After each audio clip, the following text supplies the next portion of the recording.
Tous, bonjour chers amis. On va démarrer ce webinaire by Rent.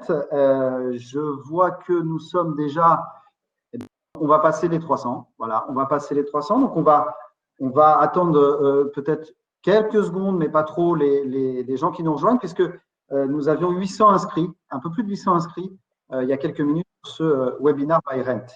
Je vous salue en visio. J'espère que tout le monde va bien. C'est mon premier message et que je vous trouve en bonne forme. Et je vous remercie encore chaleureusement de vous être inscrits nombreux pour cette première édition qu'on va, avec Jérôme, vous animer aujourd'hui et quelques-uns de nos invités. Alors évidemment, on a souhaité sur ce premier webinaire par ARN mettre un éclairage sur l'immobilier ancien, vendre dans l'immobilier ancien, post-confinement, les outils digitaux pour une reprise efficace.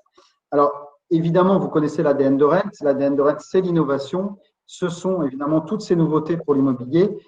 Il va de soi qu'avec Jérôme, on a souhaité organiser quelque chose autour de 3 solutions qui nous semblent avoir eu un éclairage particulier pendant ces 8 semaines de confinement. Et puis un grand témoin, Michel Lebras, de Propriété Privée, qui, en fil rouge, interviendra à chaque fois qu'il le souhaitera et nous donnera son témoignage pour son réseau et pour l'ensemble de ses collaborateurs.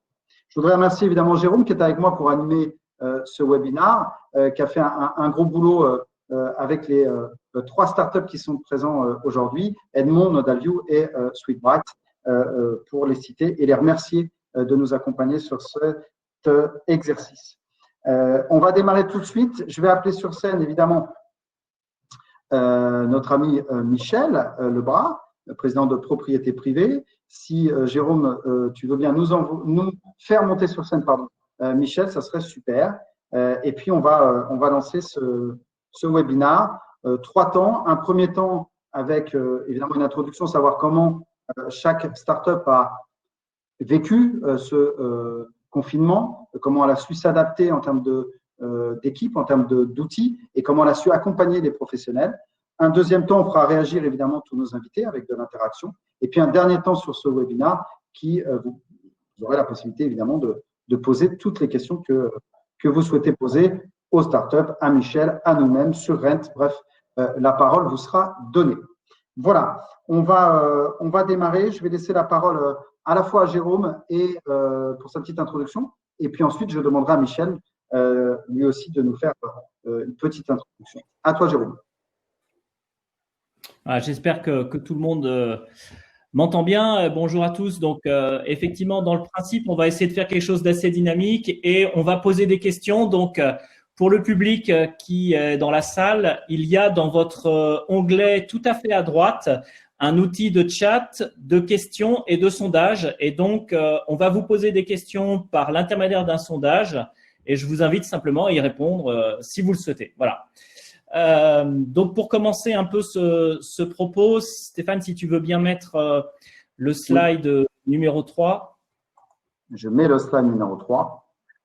Voilà, j'avais envie de parler un peu du contexte, mais que tout le monde connaît, donc je ne vais pas m'attarder évidemment dessus. Voilà.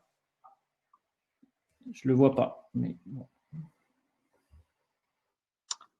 Alors, moi, je le vois. Ouais, mais… Ça, c'est le joie des webinaires en direct. Voilà, super, bravo. Voilà.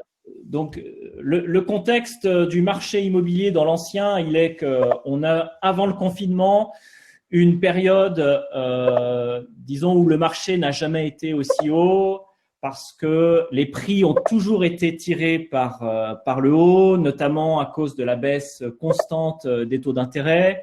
Bref, on était dans une situation où, selon nous, le vendeur était vraiment le roi. Du côté des agences immobilières, 120 000 professionnels, à peu près 30 000 agences immobilières. 2/3 des transactions sont réalisées par les professionnels et 34% des professionnels qui utilisent la visite virtuelle. Voilà, c'est pour vous donner un peu le taux de pénétration des nouvelles technologies dans l'immobilier. J'utilise beaucoup ce critère-là parce que la visite virtuelle est quelque chose qui a été assez précurseur. Et donc, c'est intéressant de voir comment ça a progressé. Et donc, quand on le voit un petit peu ce contexte marché, on se rend compte évidemment que la période de confinement a gelé complètement toute l'activité, puisque on le voit dans une des images que j'ai publiées. Le nombre de biens à la vente sur les portails a baissé de presque 80%, ce qui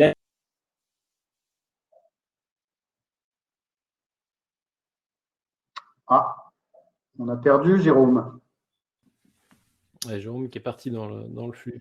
Jérôme, on l'a perdu, donc je vais peut-être reprendre juste la main sur ce qu'évoquait Jérôme. Vous voyez le slide, donc il en était à communiquer auprès de vous le fait qu'effectivement, les portails avaient perdu 80% de nouvelles annonces, qui est évidemment tout à fait légitime puisque les professionnels eux-mêmes ne publiaient plus d'annonces à travers leur logiciel, donc on n'a pas de stock de nouvelles annonces.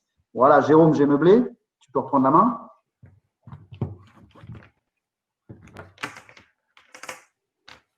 Jérôme, on t'entend. Ouais. Tu peux reprendre la main, j'ai meublé. Merci. Donc, si tu peux revenir sur à quoi s'attendre. Alors, je vais revenir sur à quoi s'attendre. J'ai juste donc redit qu'effectivement, il n'y avait plus de stock de nouvelles annonces parce que les professionnels ne publiaient plus d'annonces. Oui, c'est ça. Donc, ce à quoi on peut s'attendre, slide d'après. Voilà. C'est probablement une récession économique. En tout cas, c'est ce que disent les professionnels. Tu peux pas revenir sur le slide? Lequel? À quoi s'attendre et puis le laisser activer. Voilà. Plus normalement là. Ah ouais, mais je sais pas pourquoi il revient toujours. Bon. Vas-y. En tout cas, un nombre de transactions probablement à la baisse, une baisse des prix et puis peut-être des banques plus réticentes parce que beaucoup de dettes. Peut-être un rééquilibrage des prix entre la province et les métropoles.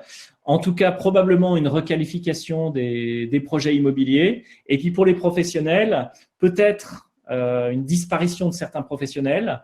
En tout cas, un marché avec des vendeurs attentistes. Ou ce qui va vraiment changer le marché, c'est que désormais, c'est l'acquéreur qui va avoir le pouvoir, alors qu'avant, c'était vraiment le vendeur qui avait le pouvoir. Et donc, pour l'agence immobilière, il nous semble qu'il sera plus difficile de prendre des mandats au bon prix et probablement on aura une pression sur l'efficacité, la rentabilité de l'agence immobilière et une nécessité de s'adapter à des méthodes de travail à distance. Et pour autant, aujourd'hui, on constate que l'activité des sites d'annonces progresse et retrouve leur niveau avant le confinement. Donc, c'est ce qu'on a vu par différentes études. Ma conclusion à moi, c'est simplement de dire qu'il nous semble que les agences qui probablement résisteront le mieux sont les agences qui auront déjà digitalisé leur process parce qu'elles devront être plus efficaces. On était dans un marché où le produit qu'on rentrait se vendait facilement. Les technologies n'avaient pas grand-chose à faire là-dedans. Dans ce retournement du marché, on va être davantage dans la séduction, on va devoir convaincre, ça sera plus difficile.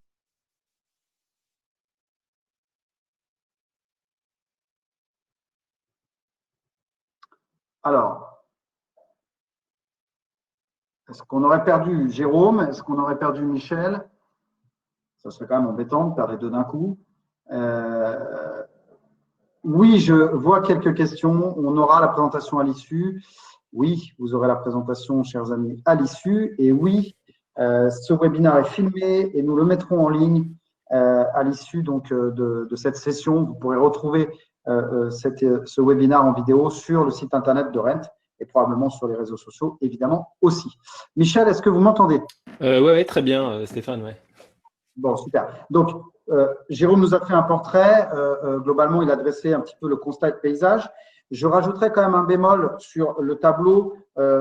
Depuis une dizaine de jours, il y a un baromètre notamment qui l'illustre assez bien, c'est celui de Magnétis. On voit que dans les agences immobilières et auprès des professionnels, à la fois le nombre d'appels dans les agences ou auprès des agents et le nombre de mails est revenu à un niveau qui était celui pré-confinement. Alors, au même titre que les portails d'annonces immobilières ont retrouvé une audience pour la quasi-totalité d'entre eux qui était celle avant le confinement, certains font même mieux qu'avant le confinement, on voit bien globalement que l'appétence est en train de revenir et que finalement, les futurs vendeurs, futurs acquéreurs vous attendent, vous, professionnels de pied ferme, j'allais dire, après le 11. Alors, Michel, juste en grand témoin, est-ce que vous pouvez nous dire en quelques mots comment ça s'est passé pour Propriété Privée et vos équipes ces 8 semaines? Qu'est-ce que vous avez mis en place, avec quelle technique ou quelle technologie, pardon, éventuellement des startups qui vous ont accompagné. Ouais. Et puis, les résultats, quelques exemples et quelques belles histoires, parce que je sais qu'il y en a eu. Bon, écoutez, déjà, bonjour, merci de m'avoir convié. J'espère que la technologie marche. Je vois les échanges là. Et Stéphane, Ouais. en fait, quand vous passez en mode plein écran, du coup, sur PowerPoint, du coup, on retourne sur le premier slide. Donc, en fait, il faut rester. Voilà, globalement, on a fini les slides. Ouais, non, mais j'espère que le son fonctionne bien aussi, parce qu'il y a des gens qui disent qu'il n'y a pas de son. Écoutez, merci. Du coup, moi déjà, je suis très content que la période se termine. Et ça fait du bien de voir la fin et ça fait du bien. On a été assez occupés. Moi, je suis assez surpris, juste par rapport à ce que vous disiez. On voit depuis 10 jours, on voit la montée de tous les chiffres, c'est-à-dire de la prise de mandat, surtout de la prise de mandat. Et on se rend compte qu'il y a quand même des mandats qui se prennent. Et là, on réatteint des bons chiffres de prise de mandat là, depuis quelques jours. Donc, on voit qu'il y en a qui travaillent. Je tiens à saluer Béatrice. Là. Eric Calossi aussi. J'ai vu Eric tout à l'heure. Il y en a qui travaillent. Monsieur Calossi. Et après, ce qu'on a mis en œuvre, en fait, on a très rapidement sur le confinement, ce qui est déjà la première idée, c'était d'occuper les gens. C'est-à-dire qu'on s'est tous retrouvés du jour au lendemain désœuvrés. Et avec l'inquiétude, effectivement, de ne pas savoir, de ne pas avoir de visibilité. Et donc, l'urgence a été de mettre en place un paquet de formations, des centaines d'heures de formation par semaine, notamment avec Romain Cartier, Sébastien Tedesco. On a fait une équipe de formation pour occuper les gens, en plus de nos formateurs internes. Et ça, c'était vraiment par souci d'importance d'occuper les gens, enfin de pas déprimer, de pas trop penser au côté noir de cette situation. Pour le minimiser, on a mis en place des cours de sport tous les jours, ça continue là jusqu'à la fin, des cours de yoga et des cours de cuisine le jeudi après-midi. Et pour les enfants, cet après-midi, il y a un clown. Enfin voilà, mais tout ça, c'était l'idée, c'était de se dire, il ne faut pas que les gens dépriment pendant cette période et se forment et pensent à autre chose. Bon voilà. Mais passer cette phase-là, aussi, et ça par rapport à votre sujet, c'est comment maintenir une activité dans cette période. Et comment le créer, continuer à avoir le lien avec nos clients. Et c'est là qu'effectivement, on a utilisé des outils digitaux de visite qu'on utilise habituellement dans le cadre d'opérations commerciales et autres. Et alors, avec un concurrent de Nodalview, mais voilà, non, je tairai la marque, mais on a mis en place des outils. On les a rendus gratuits. Et puis, tous les mandats font l'objet déjà d'un mini-site qui permet d'être envoyé aux acquéreurs, aux vendeurs pour leur montrer qu'on travaille et que les négociateurs travaillent. On était déjà un peu préparés. On a eu cette chance, c'est que ça fait 4 ans qu'on travaille avec MyNotary. Ça fait 4 ans, au siège, on a 5 clercs de notaire, 5 personnes au service juridique. Et ça fait 4 ans que déjà, on est déjà dans un processus de compromis numérique ou de compromis, pas de promesse de vente numérique. Et ça nous a beaucoup aidé. En fait, on a déjà... il y a cette culture de la formation sur ces sujets-là, de l'utilisation, et du coup, on a pu signer, on a signé 300 compromis par mois à peu près, entre 200 et 300 compromis par mois, ce qui est déjà, correct. Michel, vous m'entendez ? Ouais. Est-ce que ça, ce sont les chiffres depuis les 8 semaines de confinement ? Ouais. Pour que nos amis qui nous écoutent, le réseau a fonctionné, il n'y a pas de rupture de service. C'est quoi les chiffres de Propriété Privée en prise de mandat ? Alors que personne n'était censé travailler. Et comment vous avez fait ? Alors, en prise de mandat, au début, ça a été très faible, puisqu'effectivement, ça s'est arrêté brutalement. On est repassé à une vingtaine de mandats ou trentaine de mandats par jour, une vingtaine. Et là, on est actuellement on est remonté à une centaine de mandats par jour. Donc, on réatteint progressivement la montée. Mais c'est surtout au niveau des ventes. On a été assez surpris finalement. On a fait à peu près entre 200 et 250 actes authentiques parce qu'on attend les confirmations le mois dernier, au mois d'avril. Et à peu près autant de compromis, donc entre 200 et 300 compromis, très majoritairement faits par nos propres services ou avec des notaires en dématérialisé. Et c'est là où l'apport de MyNotary, par exemple, c'est là où le fait d'avoir déjà travaillé avec les équipes de Sacha, qu'on salue, de MyNotary, ça vous a permis de gagner du temps, c'est-à-dire il n'y a pas eu de rupture. Non, il n'y a pas eu de rupture. En fait, je suis très content, on a fait confiance à Sacha et à son équipe il y a 4 ans. On était leur premier client en fait. Et c'est franchement un très bon service. Et vraiment, voilà, on a pu, grâce à ça, continuer à travailler. À peu près, c'était le double de ce qu'on avait prévu, un peu plus du double de ce qu'on avait prévu comme activité. D'accord. Et voilà, je m'en félicite. Je ne m'attendais pas du tout à ça. Moi, j'ai des questions très concrètes, mais ce sont les questions de nos amis, nos 800 inscrits sur ce webinaire. C'est finalement, est-ce que la visite virtuelle ou d'autres technologies vous ont permis de faire des visites à distance, de faire des estimations peut-être à distance? Est-ce que ces estimations, juridiquement, j'allais dire, tiennent la route? Comment ça s'est passé? Et comment ça se passera demain? Alors, pour les visites virtuelles, oui, on a fait des visites virtuelles à distance. On a même sorti une LIA avec visite virtuelle, c'est-à-dire conditionnée ensuite avec une condition suspensive de visite. On l'avait sorti dès le début, dès la première semaine. Voilà, on va dire pour avoir un support juridique, une lettre d'intention d'achat, donc elle va être sur un support juridique à ce type d'exercice. Mais oui, la visite virtuelle, ça a été indispensable, comme la signature électronique généralisée, où on a mis en place, on l'a généralisée très vite, et en mettant en place aussi une organisation parce que tout le monde n'est pas habitué à la signature électronique. Donc derrière, il faut un back-office pour expliquer comment ça se passe, à la fois la légalité et l'utilisation pratique, quoi. Donc là, les technologies, à tout point de vue, les technologies numériques, dans cette période, elles ont été indispensables dans notre quotidien. Est-ce que l'ensemble du réseau les a intégrés, digérés? Est-ce que vous avez perdu des collaborateurs, j'allais dire, parce que c'est dans toutes les boîtes, on voit ça, c'est-à-dire que malheureusement, il y a des gens qui, pour plein de raisons, n'ont pas réussi à maintenir une activité. Ouais. Eh ben, on a cette chance que non. Le mois dernier, on a eu très très peu de départs. Alors, c'est un peu normal aussi, parce que je veux dire, on est tous à la même enseigne, logés à la même enseigne. On vit un moment difficile, c'est indéniable. Et effectivement, les choix qu'on a à faire, c'est sans doute pas maintenant.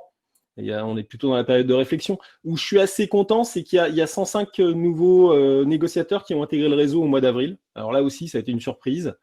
Et je ne m'y attendais pas. Donc, comme quoi, notre métier, il attire quand même. Même dans une période comme ça, il attire. Donc, bien sûr. Alors, le fait d'emborder, ça serait un autre débat, mais emborder des collaborateurs nouveaux à distance, évidemment, c'est pas simple. Ce qu'on sait, c'est que toutes les études et les enquêtes le montrent, les Français maintiennent leur projet immobilier.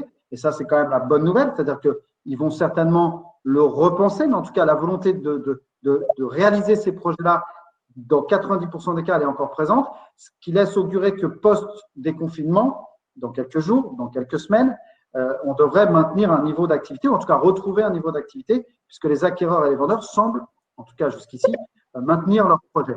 Merci Michel pour cette introduction. On reviendra avec ce fil rouge dans quelques minutes. Jérôme, on va peut-être passer à notre première start-up, si tu es d'accord? Oui, effectivement. Alors, on a quelques questions du public qu'on posera à Michel, donc ne pars pas. Avec plaisir. Donc, je vais les regarder. Ouais, on avait envie d'inviter une première start-up qui s'appelle Edmond parce que, alors, on parle beaucoup d'innovation technologique, mais pas assez d'innovation d'usage ou d'innovation de service. Et c'est vrai que l'innovation dans l'immobilier, elle réside pas seulement dans la technologie. Voilà. Et donc, il y a un sujet qui nous paraissait d'actualité, c'est celui de la gestion de la trésorerie d'une agence immobilière. Il y a, à ma connaissance, assez peu d'innovation en la matière. Et donc, voilà, j'ai invité Philippe Godin, bonjour Philippe. Qui va prendre la parole. Donc, bonjour à tous. Voilà. Avant que Philippe démarre, Jérôme, les petits sondages, on n'oublie pas? Alors, les petits sondages sont partis. Donc, juste pour avoir une information, il y a 70% des personnes qui se déclarent être agents immobiliers. Donc, on est bien sur un public très, très professionnel de l'immobilier. Bravo. Donc, allez-y, les amis, votez. Voilà. Allez-y, votez. Allez-y, votez. On te laisse la parole. Alors, Philippe. un outil de gestion de trésorerie en ces périodes de confinement, pour pas dire de crise. Oui, bonjour à toutes, bonjour à tous. Donc, je suis effectivement le fondateur de la solution Edmond, qui a été créée en 2019, pardon, donc un peu avant la crise sanitaire qu'on a connue, qui était là pour faciliter la gestion de la trésorerie des agences immobilières. On propose deux solutions qui sont complémentaires. Une solution, un outil de pilotage de la trésorerie qui permet de suivre ses encaissements et le suivi de son chiffre d'affaires sur les compromis. Et puis, évidemment, en parallèle, ses charges, variables ou fixes. Et tout ça pour pouvoir modéliser sa trésorerie sur les mois à venir. Donc, c'était un outil qui, évidemment, a été utilisé de façon, je dirais, au démarrage, à l'été dernier, ponctuel. Évidemment, on a beaucoup plus de demandes ces dernières semaines là-dessus. Et en parallèle, on a monté une solution encore plus innovante, on va dire ça comme ça, puisque l'objectif, c'est de pouvoir faire une avance sur les honoraires en s'appuyant sur les compromis. Donc, la solution, c'est vraiment de pouvoir apporter de la trésorerie en amont de la vente définitive, donc sur la période entre la signature du compromis et la vente définitive. Donc, il y a tout un process qui permet d'assez vite de répondre si on peut avancer ces honoraires, tout ou partiellement ou totalement. Voilà. Donc, l'idée, c'est vraiment de dire… Pardon ? Vas-y. Oui, l'idée, c'est de dire qu'aujourd'hui, encore plus qu'avant, la trésorerie, c'est devenu vraiment le carburant de l'entreprise. Et c'est vrai que quand toutes les stations sont ouvertes à tous les coins de rue et qu'on peut l'avoir sans condition, faire de ses plats régulièrement, on se pose pas trop de questions. Mais quand on peut avoir la meilleure voiture, le meilleur moteur, le meilleur conducteur et des passagers très agréables avec vous, bah, c'est vrai que sans carburant, dorénavant, ça va devenir beaucoup plus difficile de pouvoir être efficace en agence. Donc, nous, effectivement, accompagner les agences immobilières à trouver ce carburant et à l'optimiser et à pouvoir aider à suivre l'autonomie en carburant d'une agence immobilière qui va être la trésorerie dans les prochaines semaines et prochains mois. Et surtout, je crois que tu peux en dire plus, il y a un outil technologique quand même qui est au service de ça et derrière ça. Oui. Alors, elle est où l'innovation ? Oui, quand on dit c'est pas une révolution digitale, mais il y a vraiment un outil de pilotage qu'on invite effectivement à pouvoir tester. Et je dirais c'est notre effort dans la période de la crise où on a mis notre outil à disposition gratuitement, sans engagement pendant la période de crise, pour que les gens puissent faire leur prévisionnel de trésorerie et pouvoir estimer là où qu'est-ce qui va se passer dans les prochaines semaines en fonction des décalages d'entrée sur leur compromis, leur signature définitive, et pouvoir aussi en face essayer de modéliser un peu les économies dont ils vont être obligés peut-être pour certains d'entre eux de faire dans les prochaines semaines pour pouvoir effectivement gérer ces 2 mois où il y a eu beaucoup moins de chiffre d'affaires qui est rentré. Concrètement, Philippe, comment ça se passe pour nos amis derrière l'écran qui sont agents immobiliers, avec des cas concrets que vous avez pu éprouver, par exemple, pendant les 8 dernières semaines? Alors, les 8 dernières semaines, on a eu, je dirais, beaucoup plus. Alors, comme effectivement, la demande a été plus sur 2 aspects. Alors, un aspect qu'on n'avait pas forcément mis en avant au démarrage, c'est de trouver toutes les aides et toutes les capacités de report de charges qui existent. Donc, on a mis en place un certain nombre d'outils, de guides, de conseils. On a eu des gens au téléphone où on a accompagné un petit peu, qui se posaient beaucoup de questions. Il y a tout ce qui a été très médiatisé, mais après, il y a la réalité du terrain qui n'est pas toujours facile à identifier. Donc, nous, on s'est beaucoup centré sur ces 2 derniers mois, sur cette capacité de conseil à accompagner les agences là-dessus, sur toutes les problématiques d'aide, de report de charges. Et en parallèle, c'est vrai qu'on a continué à perfectionner notre outil de pilotage, qui est un outil où on s'inscrit assez simplement en ligne et qui, à partir de là, permet de rentrer son chiffre d'affaires et de faire des simulations. Et là où on a effectivement rajouté une brique qui nous paraît importante, c'est de rajouter une brique sur les abonnements et le suivi des abonnements, parce que peut-être que certains d'entre eux seront obligés de faire des arbitrages sur les abonnements. Et l'idée, c'est de pouvoir anticiper ces arbitrages sur les abonnements dans les prochaines semaines. Alors, du coup, j'en profite, je vais diffuser un sondage tout de suite. C'est la question qu'on vous pose, c'est si le chiffre d'affaires était amené à baisser, quels sont les choix que vous feriez? Donc, je publie le sondage, voilà, à vous d'y répondre.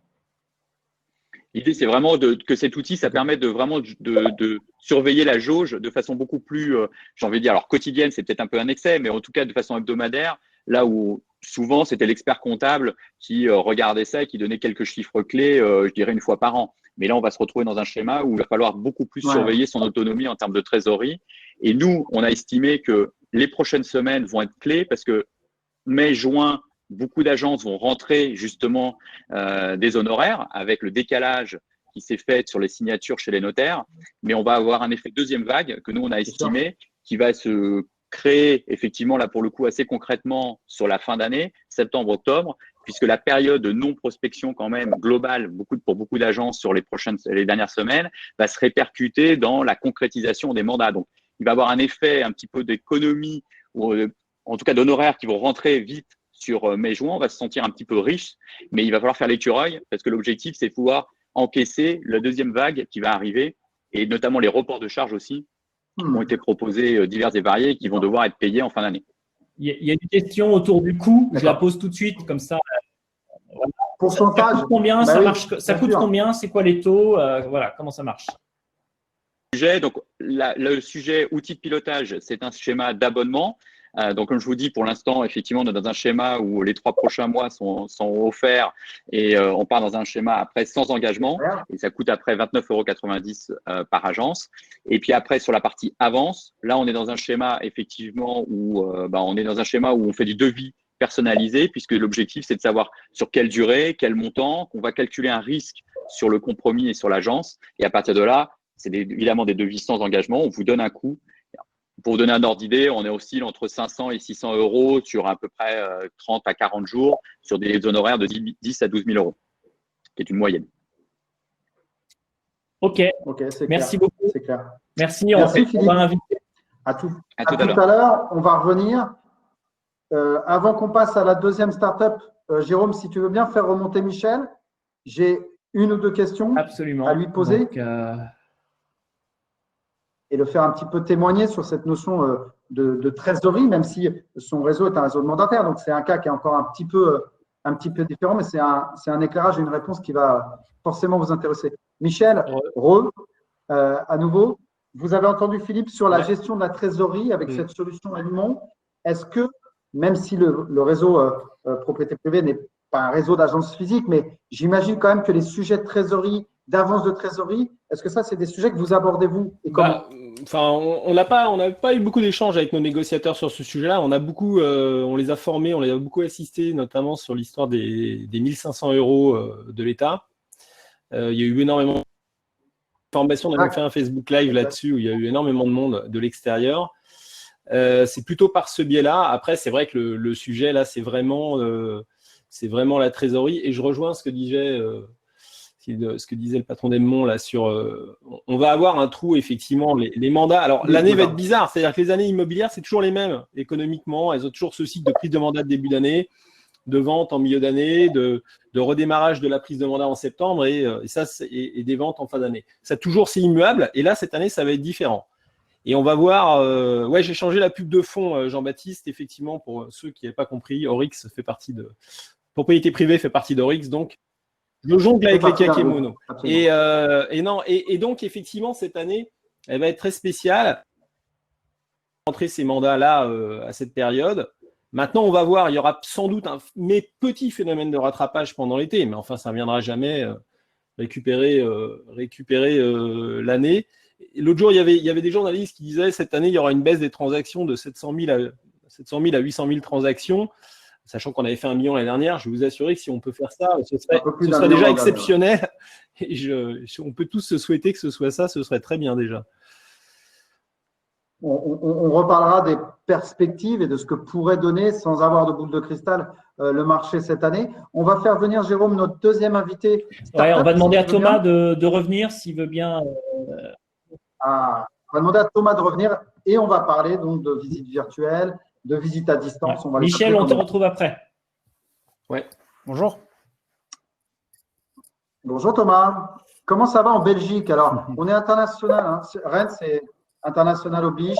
On a convié des amis donc belges en particulier. Comment va la Belgique? Très bien, confiné. Hein, je pense que tout le monde, le redémarrage en Belgique, il est aussi prévu officiellement pour le 11, en tout cas pour la réouverture des agences. Donc, on est aligné sur nos voisins. D'accord. Mais ça va, on garde la forme. Alors, une présentation donc, rapide de la solution que tu offres aux professionnels de l'immobilier, Thomas? Alors, si c'est OK pour vous, j'avais préparé la présentation que je vais juste utiliser comme support.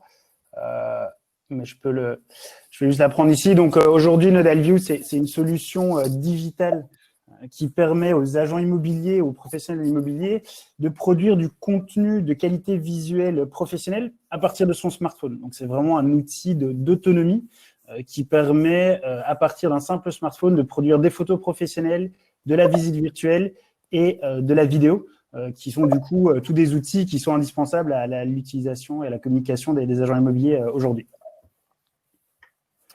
Alors, chez NodalView, nous, on a un peu passé pas mal de temps, je rejoins Michel sur ce qu'il disait sur l'importance d'apporter du contenu aux gens. On a vraiment fait pas mal d'éducation auprès de nos clients, notamment sur la digitalisation de son parcours client. Jérôme le disait au début du webinaire, avant le marché était très tendu, un bon produit se vendait facilement et il n'y avait pas beaucoup d'efforts à faire.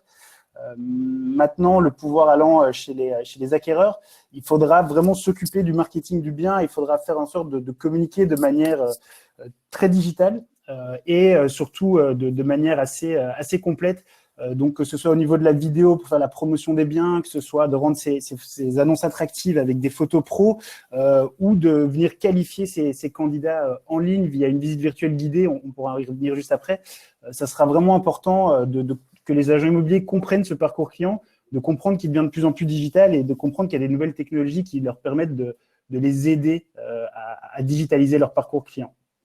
Thomas, d'après toi, c'est quoi le pourcentage d'utilisation de la visite virtuelle alors en Belgique et en France, si tu connais le chiffre? Ouais, alors nous 34%, mais c'est un peu… voilà. Alors, nous c'est pas compliqué. On sait qu'il y a en effet environ 30% des gens qui sont équipés d'une solution de visite virtuelle. Ce qui est intéressant, c'est de voir la proportion. Chez NodalView, les gens peuvent faire et de la photo, et de la vidéo, et de la visite virtuelle. Donc, on peut comparer un peu l'utilisation des trois piliers. Ce qui est intéressant, c'est que sur nos clients qui avaient les trois options, il n'y avait que 5 à 10% d'utilisation de la visite virtuelle avant le confinement. Aujourd'hui, c'est monté à des taux de 75 à 80% d'utilisation de la visite virtuelle par rapport à la photo. Donc là où avant, un client faisait uniquement de la photo pro et de temps en temps de la visite virtuelle, aujourd'hui, on sent vraiment qu'il y a une montée en gamme des gens sur la visite virtuelle où du coup, on a quasi pour 8 biens sur 10 qui sont photographiés en photo et désormais aussi en visite virtuelle, ce qui est gigantesque par rapport au pré-confinement. On voit bien, Thomas, l'appétence pour ces outils-là, presque par obligation, qu'ont eu les professionnels de l'immobilier. Comment vous, avec NodalView, vous les avez accompagnés? Est-ce que vous avez déployé depuis 8 semaines avec vos équipes des offres dédiées?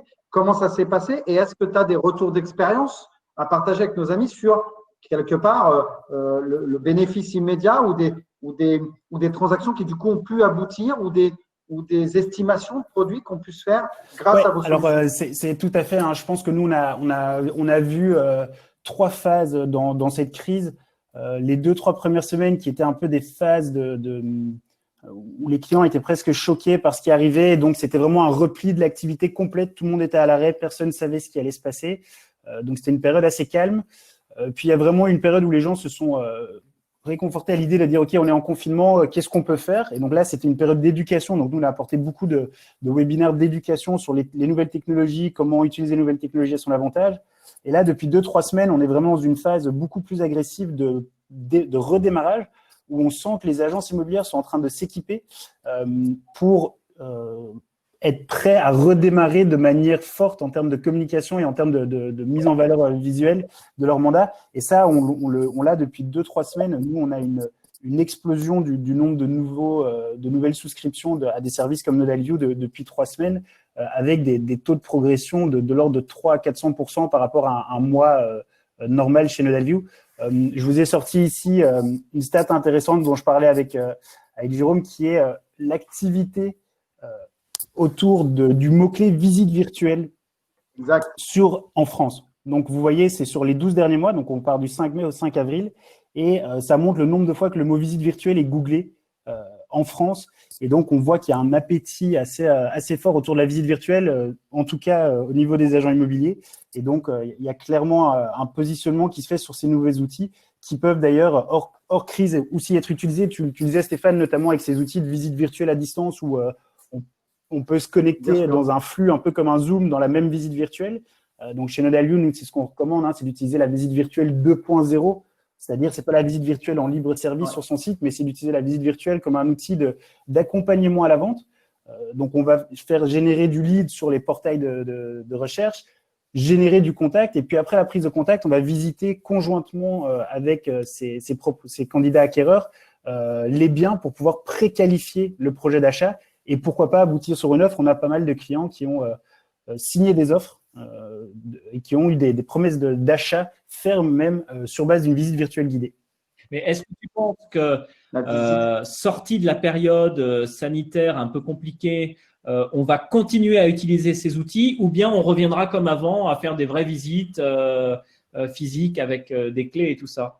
Alors, je pense que pour nous, clairement, en tant que solution, il y a une opportunité sur le marché parce que là où avant, on devait, dans un marché tendu, éduquer les gens sur la performance commerciale et dire, bon, c'est bien de faire de la visite virtuelle comme un outil de qualification, pas comme un outil de prise de mandat, mais comme un outil de qualification et de performance commerciale. Ce discours-là, avant, les gens, ils voulaient pas trop l'entendre parce qu'on était dans un marché tendu où tout va très vite.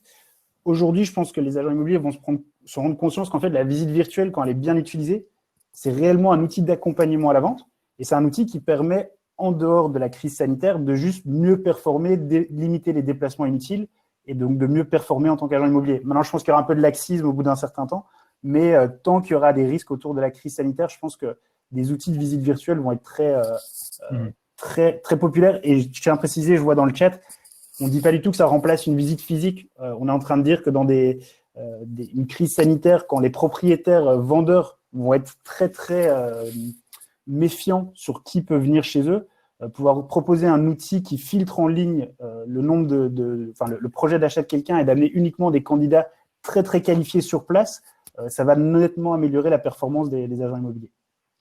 Et on est dans cette transformation, on est dans cette transformation, Thomas, mais le Graal, c'est quand même la prise du mandat, la quête du mandat. C'est ce qui va, évidemment, j'employais cette expression, mais après le 11, probablement que ce sera la guerre sur le terrain pour les agents immobiliers à aller chercher des mandats pour retrouver de l'activité. En quoi aujourd'hui ces solutions, et il y en a beaucoup des solutions de visite virtuelle, tu en proposes une avec Nodalview, mais il y en a beaucoup d'autres sur le marché, en quoi sur la prise de mandat, c'est un atout aujourd'hui pendant le confinement qui s'est avéré décisif et qui perdurera demain? Alors aujourd'hui, déjà par rapport au marché du particulier à particulier, les agents immobiliers étant les seuls qui ont accès à ces outils digitaux vont pouvoir se démarquer par rapport à un particulier sur la vente grâce à ces outils connectés et digitaux. Donc ça, c'est déjà très important, c'est que l'agent immobilier bien équipé avec des nouvelles technologies aujourd'hui va pouvoir se placer comme un agent immobilier digital et va pouvoir l'utiliser, ces outils digitaux, comme arme à la prise de mandat. Et puis, je pense que ça va aussi le permettre d'avoir un discours pour optimiser les cycles de vente, pour faire en sorte qu'il va pouvoir vendre plus vite et de vraiment dire, en fait, moi, je viens en une visite chez vous, j'ai fait des photos attractives, une vidéo pour les réseaux sociaux et j'ai une visite virtuelle. Donc, la prochaine fois que je viens vous voir, ça sera avec un candidat qui sera presque prêt à vous faire un chèque à la fin de la visite. Et ça sera important. Exactement. Bravo. J'ai une question pour Michel. Si Michel peut revenir sur la scène.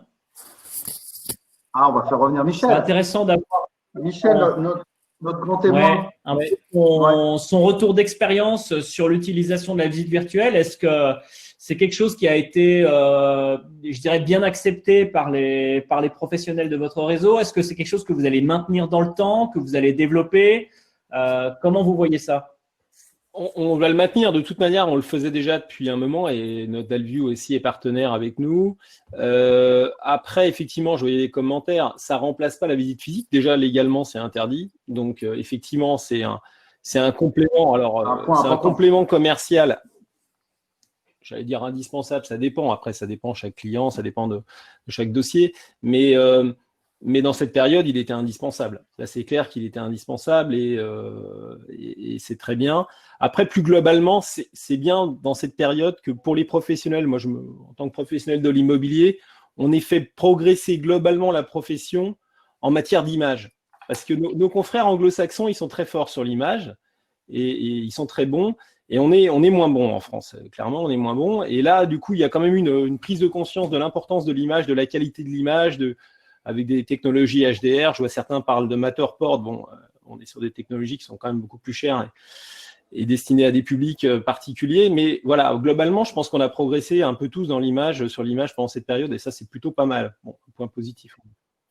Puis entre la transaction, Michel, et la location, parce qu'on parle beaucoup de transactions, mais tu as aussi tout le marché de la location qui est concerné. C'est vrai que l'outil visite virtuelle, et il y a beaucoup de solutions, hein, on ne les cite pas, mais on a beaucoup d'autres solutions, évidemment, sur le marché à proposer aux professionnels.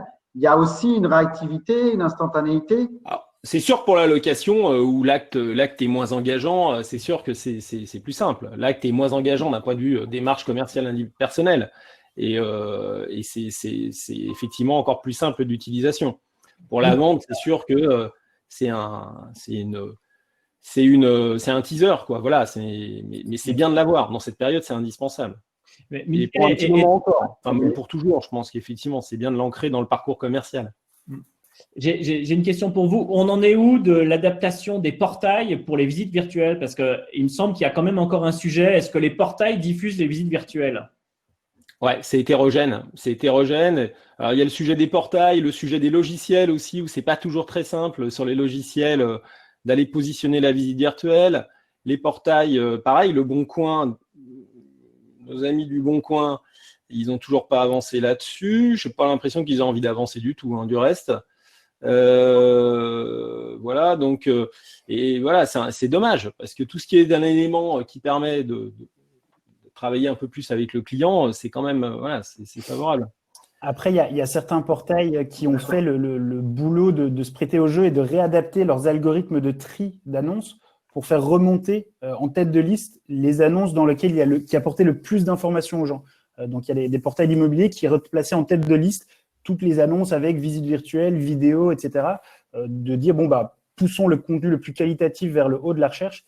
Et ça, si ça persiste post-confinement, ça va être un signe assez positif pour la communication de manière générale sur les mandats, puisque ça va pousser les agents immobiliers à communiquer plus. Donc, on pourrait peut-être… Par hasard, si les portails ont retrouvé l'audience avant le confinement pour la majorité des portails, certains même l'ont dépassé, c'est-à-dire que les gens ont plus de temps. S'il y a plus d'images, plus de vidéos, effectivement, je vous rejoins, c'est probablement beaucoup plus qualitatif.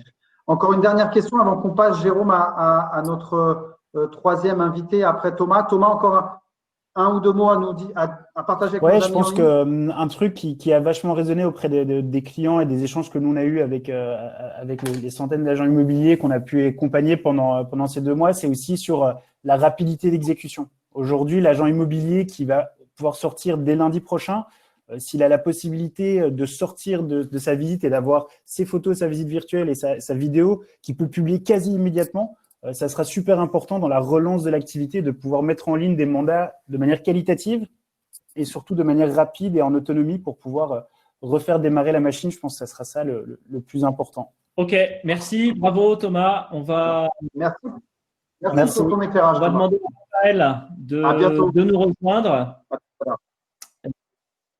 Alors, tout à l'heure, Michel.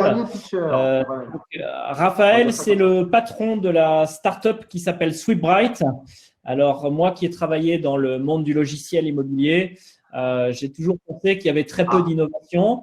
Et j'ai justement rencontré une start-up où enfin on avait un logiciel qui permettait d'automatiser tout un tas de tâches. Et donc, j'avais envie que Raphaël nous en parle. Surtout que voilà, ce sont des amis qui viennent de Belgique aussi. Encore, c'est un webinaire pour les Belges. L'innovation arrive de Belgique parfois. Voilà. Alors, Raphaël, quelques mots? Oui.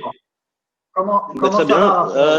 Rejoindre Michel et Thomas sur divers points avant de parler un petit peu plus de ce que fait Sweetbright. Donc, Sweetbright, peut-être très très court, est un logiciel agence de nouvelle génération qui prend toute son importance aujourd'hui. On a entendu beaucoup de nouveaux outils, en particulier sur la visite virtuelle, mais il y en a un tas d'autres, la signature digitale, il y en a un tas d'autres, programmation de visite en ligne, etc., qui permettent aux agences qui le veulent aujourd'hui de travailler de manière beaucoup plus efficace. Sweetbright a également pour vocation de permettre à l'agence de travailler beaucoup plus rapidement et de manière beaucoup plus fluide. ce que je vais vous montrer tout de suite, mais également de se connecter avec tous ces nouveaux outils. Parce que lorsqu'on regarde la panoplie d'outils avec laquelle doit travailler une nouvelle agence, eh bien, elle a en fait beaucoup plus de travail qu'avant pour réaliser le même nombre de transactions. Elle doit travailler avec de la visite virtuelle, elle doit travailler avec de la signature digitale, etc., etc. Mais elle a beaucoup plus de canaux de diffusion. Vous avez parlé de portail immobilier, mais on constate justement dans les pays anglo-saxons l'usage de Facebook Live, de Stories et un tas de nouveautés comme ça. Et donc, il y a une quantité de nouveautés avec laquelle les agences qui veulent être modernes et qui veulent toucher ce nouveau public doivent traiter, ce qui rend la totalité du boulot assez laborieuse, je dirais, ou assez longue. Alors, SweetBright, pour parler de notre outil, qu'est-ce qu'on fait? Pour rejoindre Thomas, c'est la question de rapidité. Je vais prendre la saisie comme exemple je pense, le plus parlant. Aujourd'hui, encore régulièrement, je vois des agences qui, lorsqu'elles font de la prospection, pour première fois en visite chez un candidat vendeur, qui sortent encore un stylo et un papier pour noter tous les détails du bien, qui doivent rentrer chez eux au bureau pour envoyer un estimatif, une proposition de mandat, une proposition de service. Et lorsqu'elles ont réussi à convaincre le propriétaire de travailler avec elles, doivent réencoder les mêmes données afin de diffuser la petite annonce, commencer à réaliser leurs photos, leurs visites virtuelles, etc., etc. Donc, on a un délai très, très long entre la première visite et le moment où le propriétaire a le sentiment que, ah, voilà, on commence à bosser sur mon bien. Avec SweetBright, l'agent peut utiliser notre version mobile. On a une version web donc, qui permet à l'agent de travailler de la manière dont il veut. Et il peut saisir le bien lors de sa première visite. Quasiment un jeu d'enfant. Jérôme, tu l'avais vu. Je ne vais pas rentrer dans des démos trop poussées ici. Clic, l'agent peut saisir tous les détails du bien. Et justement, par exemple, travaille avec Nodal View, il peut immédiatement intégrer les images qu'il ferait avec Nodal View sur le téléphone. Et donc, capter toutes les informations du bien, effectuer des rapprochements avec sa base de données clients et donc immédiatement, pour le vendeur, être très convaincant en lui montrant, tiens, voilà, j'ai déjà un candidat potentiel, il peut diffuser l'annonce sur multiples canaux, portail immobilier, son propre site, réseaux sociaux et commencer à interagir avec les candidats, acquéreurs et tout ça est enregistré.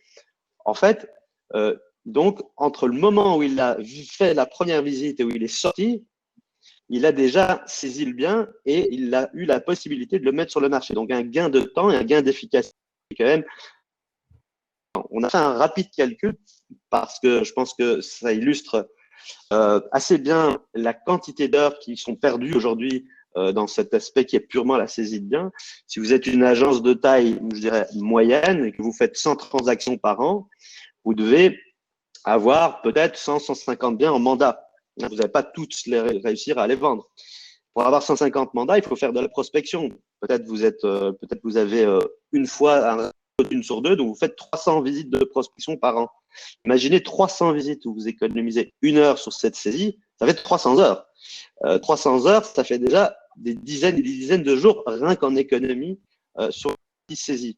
Sans parler du fait que vous offrez aux propriétaires une sensation de rapidité, d'exécution et aussi une rapidité de mise en marché, donc ce qui permet de mettre son temps à profit d'autres choses qui sont sensiblement plus intéressantes.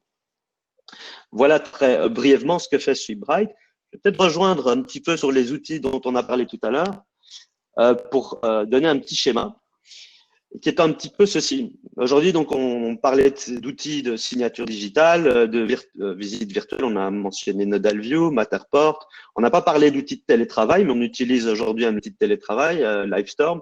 Il y en a d'autres, hein, Zoom, Slack, pour ceux qui connaissent, des outils de partage de documents, des outils qui permettent de digitaliser la partie juridique, comme MyNotary, tout l'aspect. Mais le problème, c'est avec les logiciels, je dirais, historiques, c'est comment on fait pour faire en sorte que tout ça s'interconnecte.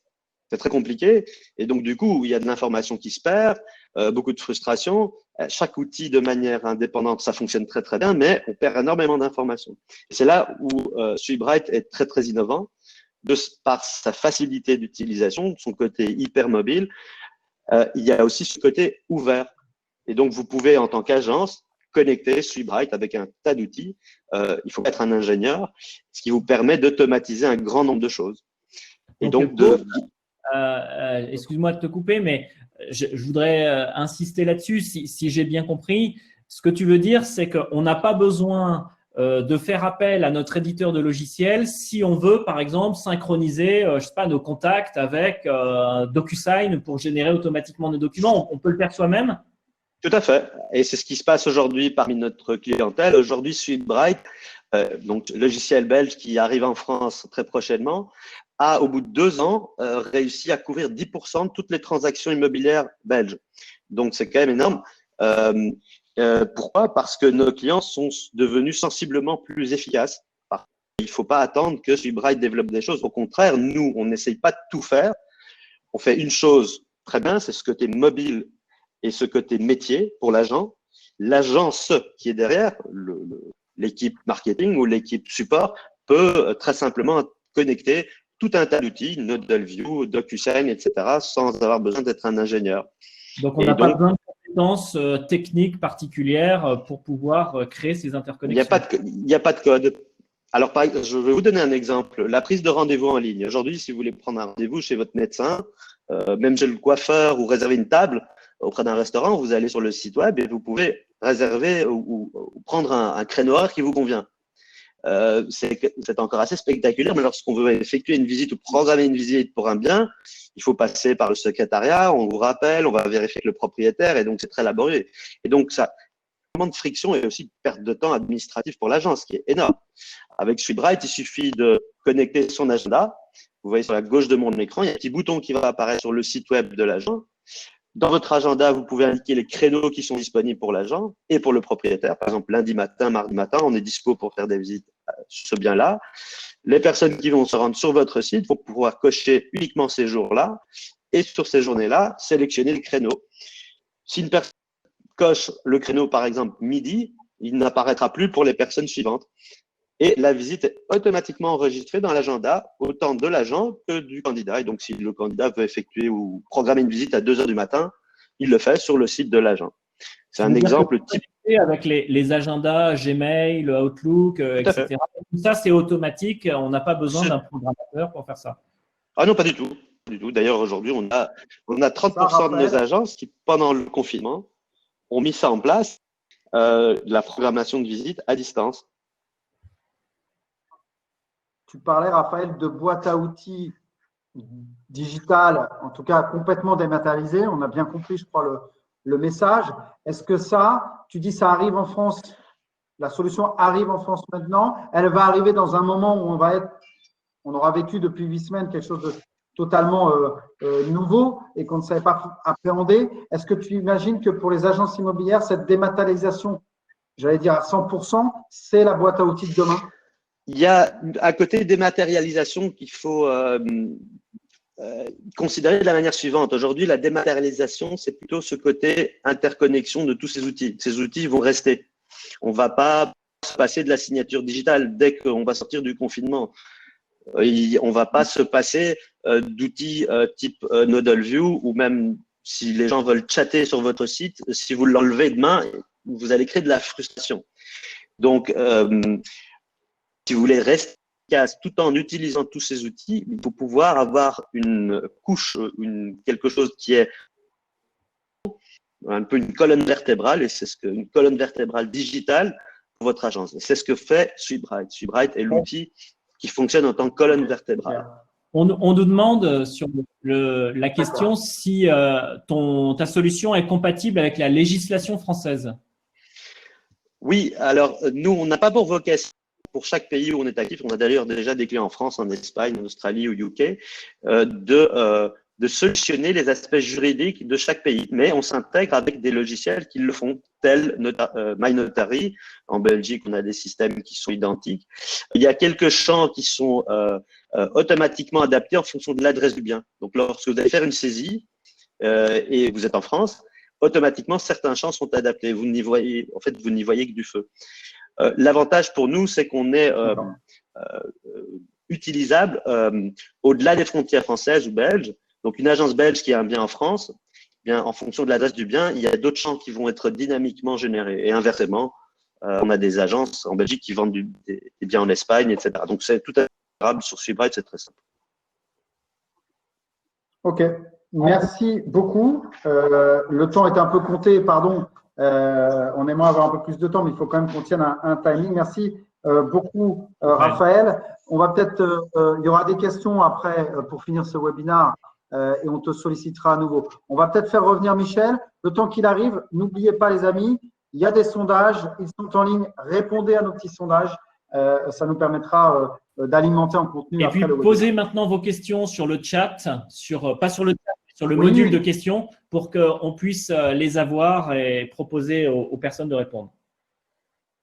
Absolument, je vais poser une question ou deux à Michel et puis ensuite on passera effectivement aux questions-réponses. Donc allez-y, préparez vos questions les amis, on se fera vos ambassadeurs. Michel, sur la solution qui a été explicitée par Raphaël, finalement cette boîte à outils dématérialisée, cette prise de rendez-vous en ligne, ce type d'outil-là, comment vous, dans votre réseau, vous l'appréhendez et comment vous voyez les choses dans le nouveau monde qui va être le nôtre? Écoutez, moi, je ne le connaissais pas, SweetBright, du coup je me suis noté de rappeler et puis de voir un peu comment le transposer ou totalement ou partiellement. Enfin, il y a des bonnes idées. Après, je voyais des échanges. Effectivement, ça ne remplace pas. L'idée, c'est quand même pas de remplacer l'humain. Notre métier, c'est un métier d'humain. Il va falloir retourner faire de la prospection. Et voilà. Mais notamment, je pense à la visite virtuelle. Il y a un truc, c'est que la visite virtuelle, là, il va falloir l'utiliser pour sélectionner les acquéreurs et limiter les interactions les acquéreurs dans les lieux. On doit s'en servir, c'est notre responsabilité. On ne peut pas défiler avec des carrières d'acquéreurs. Optimiser le nombre de visites. Et tous ces outils vont nous servir aussi, justement, en cette période, à gérer cette période particulière où on ne peut pas se permettre de faire aller des gens dans des lieux comme ça avec une prise de risque. Mais c'est un outil intéressant. Moi, je vais me renseigner. Je vais rappeler. Il y a des questions sur la législation, effectivement, tout ça. Enfin, c'est intéressant. Ouais, je ne connaissais pas. Michel, avant qu'on passe au jeu des questions-réponses, ça fait déjà 1 heure qu'on est ensemble. Est-ce que vous avez un plan de bataille, j'allais dire, après ces 8 semaines d'épreuve, parce que ça a été une épreuve à la fois individuelle, collective, économique, etc. Quel est finalement, selon vous, le plan de bataille que vous êtes en train de travailler avec vos équipes pour reconquérir le marché et back to business, j'allais dire, et comment vous voyez-vous j'allais dire le deuxième semestre, parce que maintenant, on va basculer sur le deuxième semestre. Je pense que nous, on a lancé un plan là qui s'appelle confiance et sécurité. Et je veux dire, le terme, moi, il y a un truc, c'est qu'en tant que professionnel de l'immobilier, j'essaye de rester optimiste. Et je souhaite vraiment rester optimiste. Les indicateurs, les éléments qu'on a, et je pense qu'on peut tous s'en féliciter, les taux d'intérêt. Alors, il y a des Cassandres qui n'arrêtent pas de dire que les taux d'intérêt ont remonté. Donc, je vous invite à regarder l'OAT à 10 ans. Le support des taux d'intérêt, il n'a pas remonté. C'est pas vrai. Donc, en fait, les banques ont pris des marges de précaution et des marges commerciales là, bon voilà, mais qui font que les taux d'intérêt restent encore hyper accessibles, très très accessibles. Et l'immobilier va rester l'investissement préféré des Français. Donc voilà, donc l'idée c'est avec des plans comme ça et tous les réseaux et tous, on en a, je pense, soit des agences et il faut dépasser le débat des agences physiques et autres. On est tous des professionnels de l'immobilier et on fait un métier où on est là pour satisfaire nos clients et il va falloir qu'on redonne confiance dans notre métier rapidement. Voilà, qu'on ne crée pas une tension, qu'on ne crée pas un risque, une peur. Et je pense que l'immobilier va rester l'investissement préféré des Français comme il est depuis toujours. Et qu'on va, voilà. Et si toute la profession, et moi je suis content, je suis très heureux, on fait partie de la FNAIM, j'en suis très fier. Je peux remercier le président de la FNAIM, Jean-Marc Torolion, qui a été hyper actif pour justement à la fois libérer les sujets de date liés au décret et autres, travailler alors avec les notaires, même s'il y a une polémique, mais et je pense que voilà, c'est en travaillant et en avançant et en donnant confiance en se donnant confiance nous-mêmes et en donnant confiance à nos clients qu'on va sortir de cette période et que l'immobilier va rester l'investissement préféré des Français pour le futur. Néanmoins, Michel, dans cette période, il y a des outils, il y a de l'innovation, il y a des startups qui finalement peut-être se sont révélées à vous dans l'usage. Parce que, à mon sens, ça a été cette période nous a provoqué un choc de l'usage digital. Je vais le dire comme ça. Est-ce qu'il y a des outils qui, pour vous, sont devenus indispensables? Alors, les outils, je pense que voilà, ce qu'on utilisait déjà, la signature, au sens large, la signature électronique. J'ai vu tout à l'heure le débat. Nous, on utilise YouSign, on en est très content. Il y en a plein d'autres. Après, effectivement, le compromis numérique, c'est clair que c'est un outil, je suis hyper content qu'on l'ait depuis des années et franchement, je ne peux que m'en féliciter. La visite virtuelle pour la sélection des clients, et voilà, je pense que ça continuera. Et puis le masque dans les prochaines semaines. Voilà. C'est pas très numérique, mais ça va être indispensable pour que nos clients ouvrent les portes et reprennent la confiance. Mais c'est pas grave, vous ferez des masques aux couleurs de propriété privée. Mais surtout, il faut en avoir et puis être prudent, qu'on soit tous prudents. Merci Michel, d'abord d'avoir été le grand témoin et d'être venu en fil rouge témoigner après chaque intervention d'innovation qu'on a pu mettre sur scène. Jérôme, on a un jeu peut-être de questions-réponses avec nos amis. Il y a quelques questions. Je prends la dernière. Elle est pour toi, Stéphane. On demande si le salon Rent va se tenir et dans quelles conditions. Ouais, mais voilà, c'est pas du tout une question à laquelle je m'attendais, ni une question qu'on me pose tous les jours. Alors, voilà, je suis comme vous, je n'ai pas de boule de cristal. Ce que je sais simplement, c'est que on travaille beaucoup avec Viparis, puisque vous savez que Rennes se tient à la porte de Versailles, pavillon 6. Au moment où on se parle, on est comme tout à chacun, on entend les déclarations du Premier ministre qui dit que 1er septembre, on pourra à nouveau faire des manifestations et à nouveau des manifestations avec 5000 personnes potentiellement. C'est la jauge de capacité d'un pavillon 6, par exemple, quotidiennement. Donc, pour nous, c'est très bien. Je travaille évidemment 3 ou 4 scénarios pour aller jusqu'au mois de novembre et qui comprennent un certain nombre de contraintes. Donc, on met tout en œuvre pour qu'on soit en capacité, évidemment, de tenir le Rent. Et au moment où je vous parle, il n'y a pas de raison qu'il ne se tienne pas. Simplement, il faudra être en capacité d'avoir 3-4 coups d'avance pour être prêt à répondre aux éventuelles contraintes qui se poseraient à nous. Mais j'espère que d'ici le mois de novembre, c'est quand même dans 6 mois, faut quand même se le dire, ça fait drôle. Mais les 4 et 5 novembre, on peut imaginer quand même qu'on sera évidemment en capacité, au-delà du fait de tenir Rent, de le tenir dans des bonnes conditions.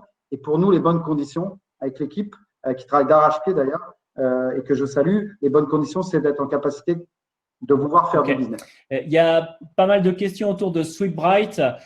Beaucoup de questions sur le fait que c'est un logiciel qui semble être en anglais. Donc, si Raphaël peut nous expliquer s'il est vraiment en anglais, est-ce qu'il existe en français ou quand est-ce qu'il sera disponible sur le marché français? En ce moment, vous m'entendez?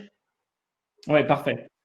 L'interface, etc., est en cours de développement pour le marché français. Donc, le mois d'août, tout sera en français et l'interface. On a déjà des clients sur le marché français en Normandie, mais toute la partie localisation, on est en train de le faire. Très bien. Merci. Merci. Je prends une question toujours pour SweetBright, une question de Lucille. Elle parle de l'agenda de prise de rendez-vous. Elle dit que c'est nécessairement pour une visite ou bien est-ce que c'est pour prendre un rendez-vous téléphonique? Non, c'est pour prendre un rendez-vous. Après, vous indiquez l'endroit de la visite où vous voulez. Le rendez-vous peut s'effectuer au bureau, à l'agence. Donc, vous pouvez tout simplement indiquer sur votre site le lieu où s'effectue, où se programme ce rendez-vous. OK, parfait. J'ai une question, Michel, pour toi. J'ai une question de Philippe qui nous dit, finalement, on a évoqué un certain nombre d'outils digitaux. On n'a pas évoqué le rôle qu'ont pu jouer les GAFA et les Facebook et les LinkedIn et qu'en sais-je, et les Google dans cette période. Est-ce que pour le réseau et l'expérience et le retour d'expérience que tu peux en avoir, c'est des outils que vous avez utilisés qui vous ont autrement ces dernières semaines? Facebook, on a beaucoup plus utilisé Facebook que les autres semaines. On s'en est servi, on s'en est beaucoup plus servi. Ça a servi à la fois de communication, mais aussi même de formation. Donc, on s'en est plus servi, c'est vrai. Voilà, en particulier les réseaux sociaux, Facebook, qu'on privilégie. Michel, il y a des questions pour toi. Il y a des gens qui demandent combien de mandats par négociateur en moyenne depuis le confinement? Je l'ai pas. Sincèrement, je l'ai pas. Là. Je l'ai pas. On pourrait faire une. Je pense que ça reste assez faible. Hein. C'est normal. je veux dire, il y a quand même le rendez-vous physique, l'estimation sur place, elle est quand même, je suis d'accord avec certains échanges. On peut faire des estimations à distance, mais enfin, ça reste quand même marginal. Donc, faudrait que je regarde, je ne sais pas. Mais c'est obligatoirement assez faible. Tu peux nous rappeler combien il y a de négociateurs dans… Il y en a 2100. Ok. 2100 sur propriété privée. Écoutez, je pense qu'on a épuisé les questions. Stéphane, tu veux rajouter quelque chose ? Je vais conclure, puisque ça fait 1h10 que nous sommes ensemble. D'abord, je voudrais évidemment remercier tous les participants qui sont montés sur scène avec nous, de Raphaël, Philippe, Thomas, évidemment. Michel, merci beaucoup d'avoir été le grand témoin, j'allais dire industriel, sur ce premier webinaire. Je voudrais remercier évidemment les 800 professionnels qui se sont inscrits et qui sont venus ce soir. On a fait un premier webinaire Rent sur l'immobilier ancien. Je vous donne déjà rendez-vous, on va en faire d'autres sur différents secteurs d'activité et vous pourrez retrouver évidemment tous ces contenus, toutes ces vidéos sur le site internet de Rent dans quelques heures, à n'en pas douter. Donc, merci Jérôme aussi pour l'organisation virtuelle cette fois-ci avec nos amis et puis je vous donne à tous rendez-vous dans quelques jours et tout au long des semaines qui viennent. On fera comme ça des rendez-vous réguliers autour de l'innovation dans l'immobilier. Je vais laisser le dernier sondage ouvert et puis rappeler simplement qu'on va vous envoyer par mail le lien de ce webinaire pour ceux qui veulent le revoir ou pour ceux qui veulent le diffuser. Et puis, on va également le diffuser sur la page YouTube. Voilà. Merci à tous pour votre participation et bravo encore à nos startups innovantes. Merci pour tout. Et puis, portez-vous bien, les amis. Portez-vous bien. Protégez-vous. À bientôt. Au revoir à tous.